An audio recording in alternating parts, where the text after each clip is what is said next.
敦和社区结合着农会，推广在地米谷粉，发展后续的芳，将做社区的特色的产品，要甲社区斗趁钱。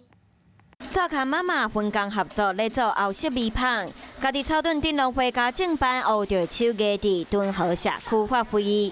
主要农会是推广我们在地的那个农会9号粳米调和的那个米谷粉，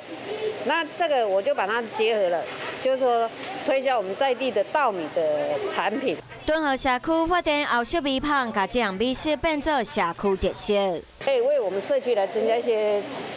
收入哈。那这些收入呢，就当做我们这边